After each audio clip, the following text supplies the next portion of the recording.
Welcome to another episode of Behind the Dreamers. I'm Jennifer Loading, and we are talking to the achievers, the creators, the magic makers, and the dreamers. These are our friends. These are your friends, and they are living the extraordinary. Well, I'm so excited about my guest today, not because of what happened to her, but because of what happened in the aftermath of this. And so she faced a near-death experience in 2018 during a severe motor vehicle accident. Despite expert predictions that she wouldn't survive, she defied the odds and embraced life fully. Fast forward to June 1st of 2023, when she achieved an extraordinary feat by summiting Mount Logan, becoming the first woman in history to conquer the 7-second summits. So I am so excited to get her on here today. She's doing incredible things. I think you guys are going to be in for a treat. But before we welcome her officially, I do want to do a quick shout out to our sponsor. So today's episode is brought to you by Walt Mills Photography. If you are a creator needing post-production, consultation, or promotion, Walt is your guy. Whether short films, YouTube films, photography work, or a new headshot, Walt can help you find a solution to match your needs. To learn more about him and his work, you're going to want to go to photosbywalt.com. All right, so this is going to be fun. Jenn Drummond, she's a multifaceted entrepreneur, serving as a motivational keynote speaker, world record holder, author, and podcast host. Additionally, she is the visionary founder and CEO of a thriving financial services company and the devoted mother of 7 children. Jenn dedicates her time to inspire others to lead lives filled with significance. Her book, 7 Strategies to Cultivate Resilience and Achieve Your Life Goals, not only chronicles her remarkable journey, but also imparts some valuable strategies for success. So Jenn, welcome to the show. We are so excited to have you here today. Hey, thank you for having me. I'm excited to be here. It's going to be so much fun. And I just love your energy. So I know we're going to be in for a treat today for real. Yay. It's always good. Okay, so I want to start this out because it's like you have so many things going on, like the fact that you're this mompreneur with 7 children. We talked about under the age of 16. You've done this incredible feat. You've got this great business. And so I want you just to tell us a little bit about what is going on in your world right now, what you're doing. Yeah.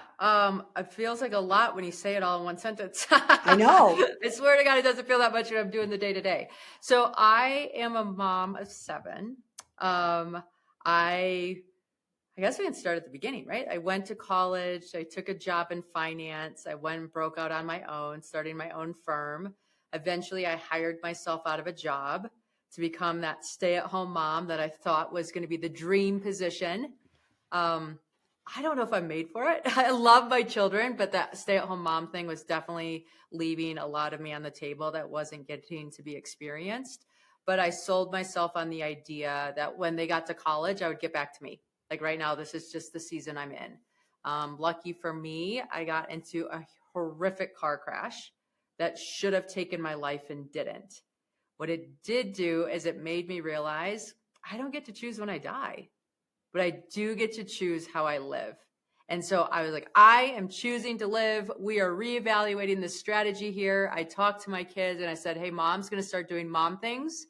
And if it gets awkward or uncomfortable, you let me know. But until you say something, like I'm going to start doing this and mom and motherhood. And so I stepped into a whole bunch of things that I was interested in. 2019 was a big year of making a bucket list. I think it's going to take me 4 lifetimes to do all the things, but that's okay. And on that list was climb a mountain.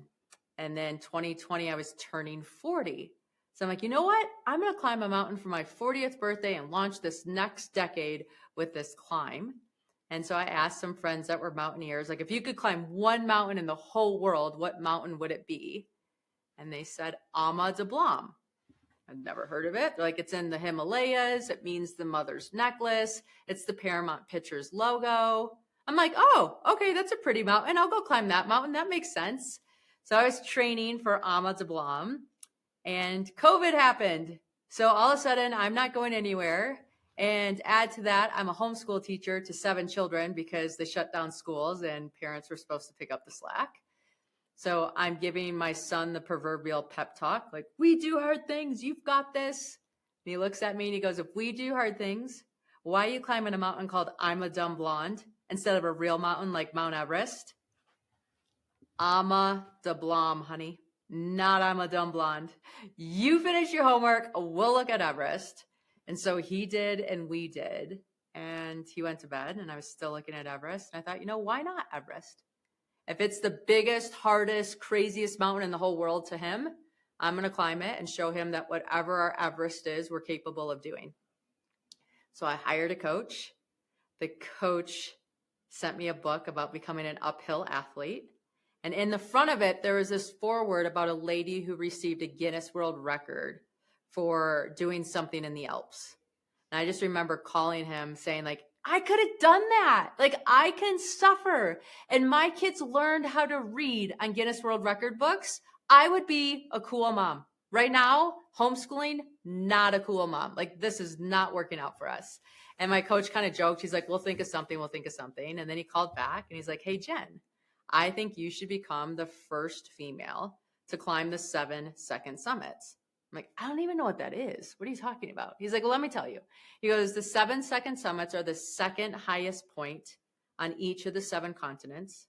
They're actually harder than the first 7. It's only been completed by 1 male.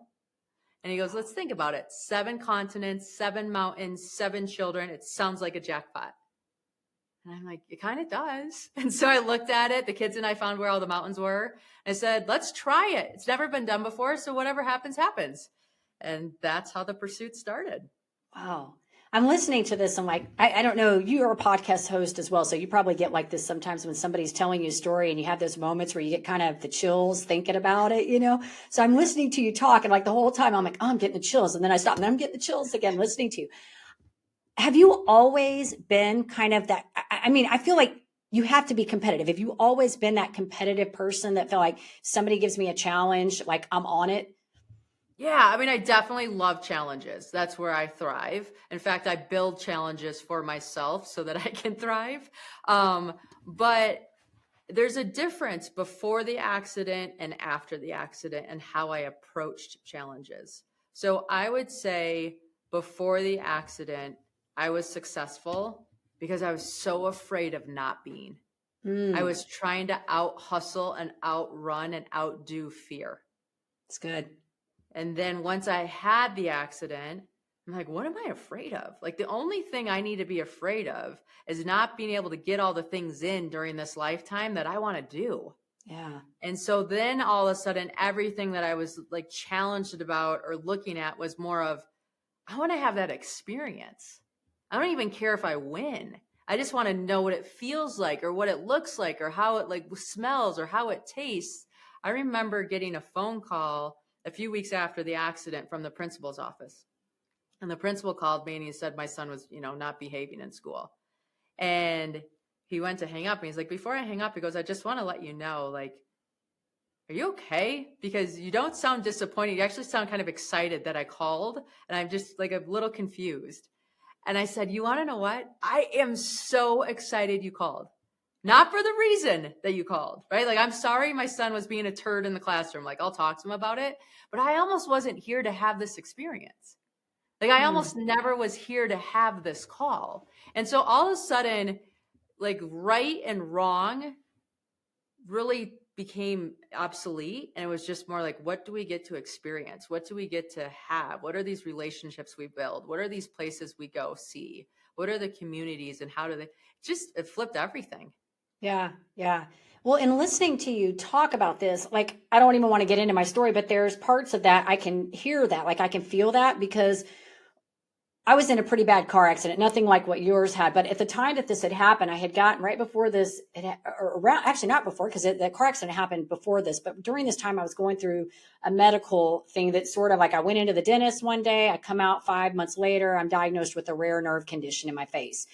And I spent 4 years dealing with that. And I talk about it in my book. But here, to kind of fast forward through all that, it was like 4 years of hell in my life. Like, it's a call to suicide disease. It's extremely painful. And at that time, my kids were 16, 12, and 8. So I was that mother that was running a business. I was the PTA mom, the homeroom mom, the field trip mom, doing all the things and running a business. And I miraculously, because I made a decision to change the course of that direction. Like, I knew I couldn't stay on medication for the rest of my life. I wasn't going to do it. I knew that I couldn't continue living the way I was living. I made a decision to work on figuring out how to reverse that. And I did. Wow. But this is where this is where I can feel what you're talking about. Because when I came out on the other side of that, I sort of say, I tell people I had this new lease on life. Like I looked at things very, very differently. And so instead of looking at things and going like, what's the bad that can happen here and trying to run from things, it was more of like, I have an opportunity to do something. I'm a little bit scared, but if I really want to do this, then I need to do it because our time here is short and we should be making those decisions that we want to do and living a little less fearful. Right. And so when I hear you say that, that's the part I can like, I never like to say I know how somebody feels, but I can feel that energy coming across. You can feel it in your own. And every time I talk to people that have had those kinds of experience, like I met a guy the other day, I didn't meet him, I know him. He's coming on my show and he has terminal cancer. Fit guy, runner, plays tennis. Like he has this rare form of lung cancer or never has smoked, never done anything. But I talked to him the other day and he said, I've gone through the whole, oh crap, this is the end.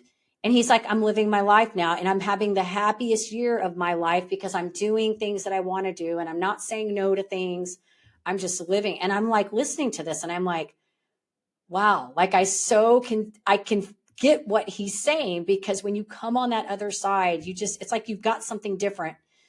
Yeah. It's tragic that you have to go through that. But on the other side of that, you look and go, it's a blessing because in some ways it showed me a different way to view life.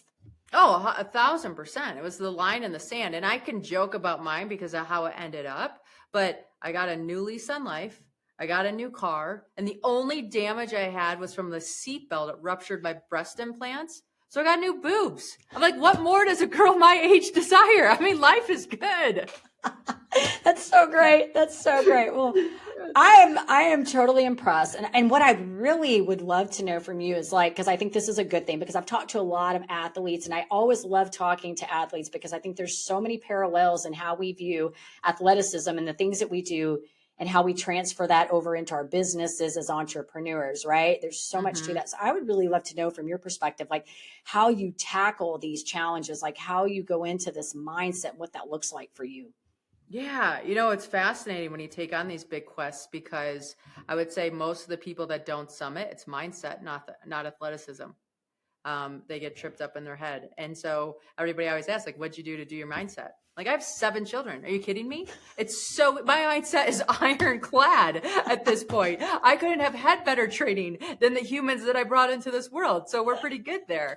I would say there's been so much that I've learned from the mountains that I apply to my everyday life. That's why I wrote the book Break Proof, right? And the reason why I picked that title was because I think you either take a break and you're being proactive or something breaks in your life and then you're in that mess of that break and you have to decide like, how do I put these pieces back together? And is this even the thing that I want to climb? Is this the mountain I want to put my flag on? Or is this break showing me another way and I can go a different direction?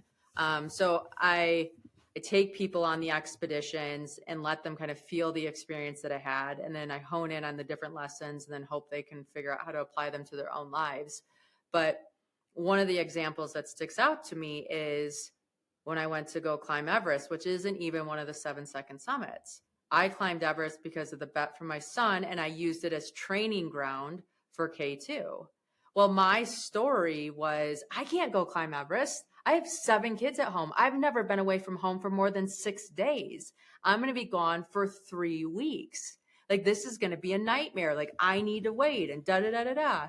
And then I said, well, I'm climbing Everest. So now instead of believing all these things that are working against me, I need to start finding the flip of that story and figure out what's working for me. So I set up care at home and had my mom come in and all this other kind of stuff. And I actually ended up going to the kids' school. And I told the teachers, I'm like, hey, I'm going to be gone for 3 weeks climbing Everest. I have stuff set up at home, but with me gone, and this is the first time for this long, I think my kids are going to be off. And I'm just asking that you give them a little bit more grace during this time frame and understand what's going on at home. And my teacher came back to me and she goes, Jen, why don't you come in and do a What's Your Everest campaign for the school and teach kids about goal setting? And so I went in there, we colored little hikers, we had flags that said like what your Everest was. We decorated the hallways. In the front of the school, we built a big Mount Everest mountain. I was a little hiker and I had a tracking device on me. So the school could move me up and down the mountain depending on where I was. And then nowadays with technology, I could call from base camp into the school and answer questions in the classroom of like where I went poop and what I ate, right? Like things that kids care about. And so when I went to go summit Everest and I got to the top, it was my whole community summiting Everest. It wasn't just me. Right. And I came home, and what a magical experience for my children to have, not just me, right? Like, look how the community stepped up and let them know, like, hey, your mom's doing something pretty cool. We're here for you. We see you. We're going to celebrate where she is and what she's doing, because we all need big teams to climb big mountains. Love it. Yeah. Right. And so instead of looking at this problem, I found a solution. My community even made the solution better than what I thought was possible. And everybody benefited. And anybody who's listening here, we're all climbing mountains metaphorically. Right. And the bigger the mountain you're climbing, the bigger the team that you need to make that happen. And that's what gives you the resilience to be able to keep going when it gets hard. And so I just encourage you to stop, take a break, and say, hey, if I'm running into a hard time right now, who else can I include on this journey to make it easier for all of us? Yeah, it's good.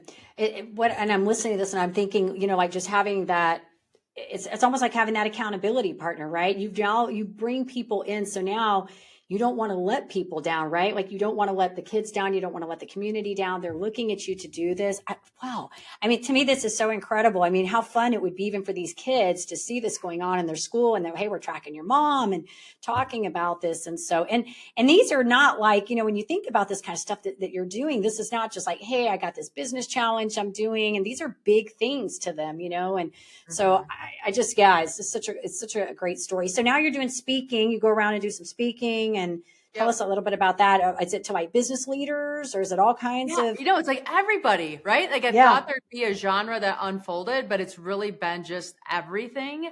I have taught to athletic departments because I used to be a collegiate athlete, and that's been fun. I've talked to businesses, I've talked to associations, YPO organizations, schools, all of it. Yeah. And I just love the energy exchange, right? Because I'm a normal human. I'm just like you. And so then you get to talk with these people and you start seeing those aha moments happen in them and those excuses getting unarmed and being able to move forward into something that they might have not done before. It's magic.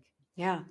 Well, and I want to back up even to what you were talking about a few minutes ago when you said that the people that didn't summit, it was all mindset. And it's so funny because I was thinking about, so I told you my husband's an endurance athlete and I was a runner. I still run. I don't run like I used to, but it's so funny because we would go out and we'd run these races almost every single weekend. We would go and do like a half marathon on Saturday, turn around and do another one on Sunday or run a 5K. My husband did some where he ran 3 marathons, like did a Friday, Saturday, and Sunday, and actually 4. It was like from Friday to Monday over a weekend holiday and did a marathon every single day during that time.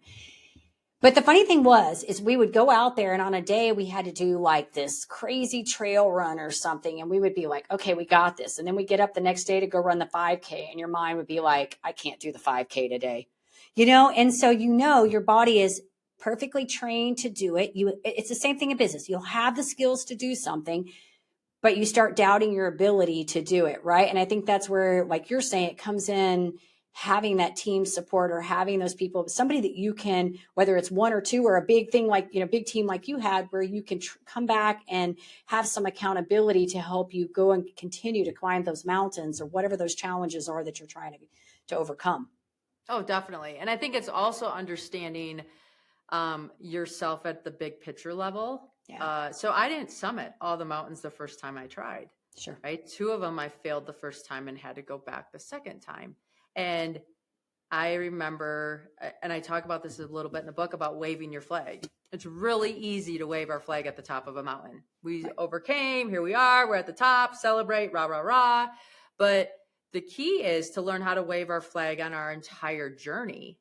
Because when we do, then the universe knows what we're trying to achieve, what we need, and how we can help.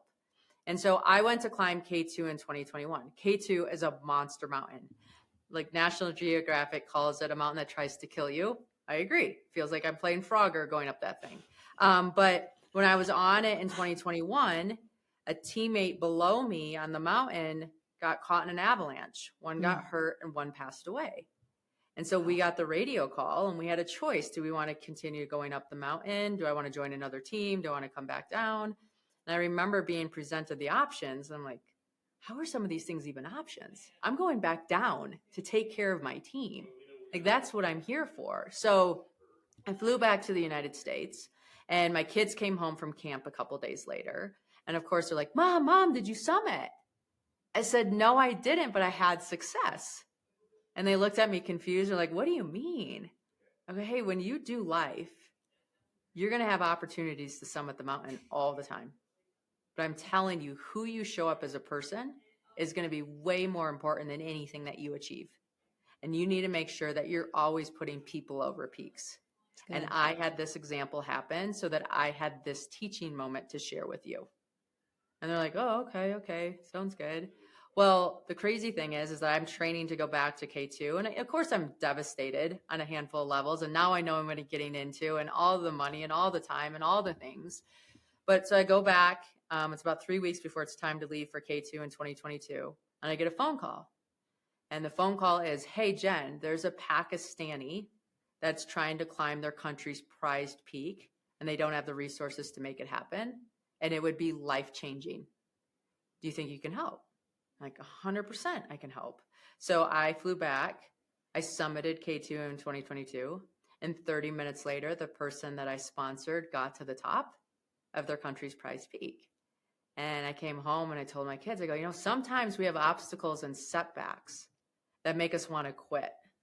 But I'm going to challenge you to think that maybe you're still on the climb and the universe just has a bigger thing in store for you and ways that you can participate and help others. Yeah. And that's what happened to me in this story. And I share that story because having stories like these on speed dial in our own lives is when we get into these hard parts. So when these things happen, it gives us a moment to say, oh, wait, I have had success here before and this is what it looked like. This just must be that in a different realm. Yeah, it's good. It's good. Yeah. I like it. Good stuff, Jen. I love it. Yeah. Love it. So let's talk a little bit real quick about your book, your podcast, because you've got that going on. I did get to listen to some of your podcasts, like what you're doing over there. So share a little bit with us because some of our audience may want to get the book. They may want to plug into the podcast and follow you and all that good stuff. Yeah. So buy the book, please. It's in pre-sale right now. It's called Break Proof: 7 Strategies to Build Resilience and Achieve Your Life Goals. And pre-order, you'll get a bunch of freebies on some resilience habits that I use that have led to my success. And I just think of who I was before the accident and all the amazing things that have happened in the last 5 years. And if I can help anybody else out there to become break-proof in their pursuit, I can't imagine the ripple effects that benefit all of us. So that's what I'm hoping happens. I have a podcast, Seek Your Summit. I absolutely love podcasting. Don't you love it? Yeah, it's fun. I do. I love meeting the people. The people, right? Yeah. I'm like, I don't even care if no one listens. Like, these people that I meet are fantastic humans that I would have never met otherwise. Right. So I love the people. I really focus on moving from success to significance. Because I think all of us have success at some point, and then we're always going to be chasing the mountain. Right. But when you can find significance in your journey, then it makes those summits that much more sweet. So I share stories from people who are doing both success and significance. And I run challenges because that's what helps me be a better human. So I have one coming up soon. That's the parenting challenge. It's a 40-day challenge that I ran for myself before I left on expedition. And it was just 40 days of connecting with my kids, different creative ways that allowed me to check the box that day instead of always coming up with ideas. And my kids loved it so much. And I'm done with mountains. They're like, wait, are we done doing our connection challenge? I'm like, no, we'll still do it. So this time I opened it up to share with others. And then I also run an Everest challenge. So I had friends that went back to Everest because they didn't summit the year that I did. And I'm like, I wanted to go back so bad. So I built a challenge where you can climb Everest from the comfort of your home. And I run that one about every 40 days just because it's so fun to do with people. That's so great, Jen. I love what you're doing. I think it's there's so many lessons in this. I mean, we could talk forever on it because I think there's so much here that so many takeaways, and just we've talked about building, having a support system. And I think one of the things that I really like that you keep kind of emphasizing over and over is what I'm gathering is just embracing this journey, learning to relish in the moment of each thing that you go through so that you don't get hung up on the end. And I feel like that's a lot about what I talk about too. And I try to find people when they come on the podcast that we're kind of doing the same thing. Cause I know you probably are like me. You probably get a lot of people that want to be on your show, and not everybody's a fit. And so I have to find myself going through a lot of the people and really looking at where they're coming from, what their messaging is, what they're trying to put out there into the world. And, you're right. There are so many times we don't meet our goals. There are times we meet them, and there are times that we don't. And I think when you don't learn to embrace the journey, when you have those moments where you don't reach the intended goal, we can fall and lose sight of what we're trying to do here. And then we get beaten down, and it's hard for people to get back up. And so I think when you can go back and figure out, what am I learning in the process of this as I'm going, then when you get to the end, that's the icing on the cake. Right? Like that's the big moment, but that wasn't the only moment. And I think, this is no different when you think about having a child. I even think childbirth is like this, like you spend 10 months having, getting these babies ready. And then you have the baby and you're like, oh, it's over. For some, it's like that. And then they sort of get depressed afterwards, right? Because they didn't take the time in the middle to embrace all the moments that went with this. And so I think no matter whether you're running a marathon, climbing a mountain, going for your next business challenge, whatever you're doing, the message here is to take note of the stuff that's going on in between, all the milestones that are happening up until the big thing. Oh, 1,000%. And I'll echo that with the standpoint of, I was on the summit of Everest for 10 minutes. Right. I trained for that thing for you know what I'm saying? Like, you look back and you're like, holy cow, I am so glad I enjoyed the entire process, because that's a lot of time to commit for 10 minutes on the top of something. Right. Yep. And I mean, that's the metaphor that we all live by. Yeah. Well, it's funny that you say that, because I remember the other gal that we talked to that climbed Mount Everest. And this was way back when we first started this show. And I remember her talking about that, getting to the top, and how you're up there for a very short period of time. You spend all your time climbing. But is that not how everything is? You spend all the time building for the last piece, but yet we put all the energy and the hope and then the glimmer into that last moment of victory. Right. And so I think the message you're trying to relay here is awesome. And I hope our audience can take something away from this and apply it to what they're trying to do, whatever challenge they're trying to overcome at this point. Yes. So a couple of fun questions I want to ask you, Jen, like just random. I love to do these every once in a while. And I think this will be fun with you just because you're a fun person. So I would like to know, when you were on climbing some of these mountains, tell us, what is the food? What do you guys do for food when you're doing this? Yes. So it's horrible, right? I eat gummy bears, they're going out of style, because believe it or not, gummy bears get hard, and then you can put them in your mouth, and then your mouth will warm them up and they'll get soft and chewy. And that just keeps moisture in your mouth, because the higher you are, the drier it is. Right. You're in really dry environments. So gummy bears were a huge thing. I worked with a company named Nutritional Fitness. Okay. So grateful for this company, not sponsored, but absolutely love them. I had gotten anthrax when I climbed K2 the second time and almost died. I know. Didn't die from climbing, died from the bacteria infection that I got. But, and so we spent 6 months trying to rebuild my stomach back so that I had good bacteria working again. And when it was time to go on some of the expeditions, we're like, we are not letting you eat that terrible food that's freeze dried that you add water to.